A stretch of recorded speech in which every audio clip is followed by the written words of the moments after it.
الآن رانا متواجدين في منطقة القويبة على رأس الجمعية، وهو السي يوسف رابح.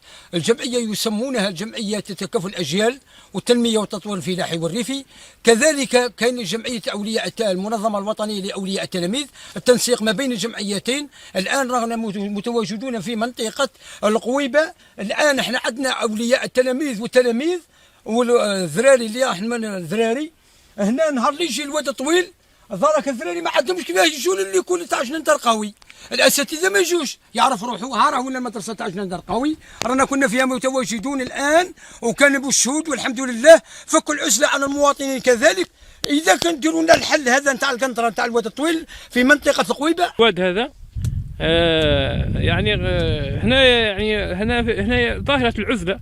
إيه؟ يعني عزل هذه المناطق هذه اللي راهي وراء هذه الاشجار هذه وراء تبعد عنا نسبه 30 كيلو. المنطقه هذه القويبه والسكان والمواطنين وحتى التلاميذ يعزلهم يعني على المدرسه هذه اللي راهم يقراو فيها نتاع محرومين من المدرسه نتاع جنان الدرقاوي. ايه جنان الدرقاوي. هنا ذاك هذا الواد هذا كيجي. إيه؟ الواد هذا نهار اللي تكون فيه فيضانات ويكون فيها موسم تاع امطار، يعني التلاميذ اللي راهم يسكنوا في هذه المنطقه هذه في الجهه هذه راهم يعانوا بزاف، يعانوا ما يقدروش مثلا يلتحقوا بمقاعد الدراسه.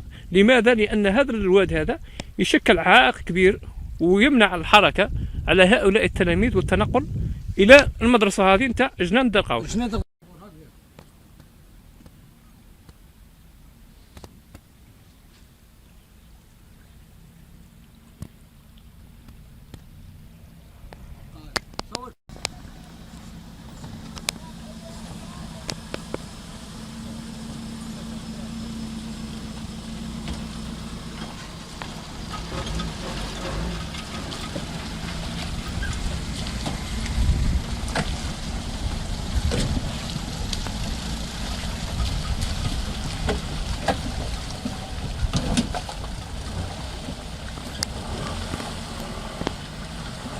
حاضر.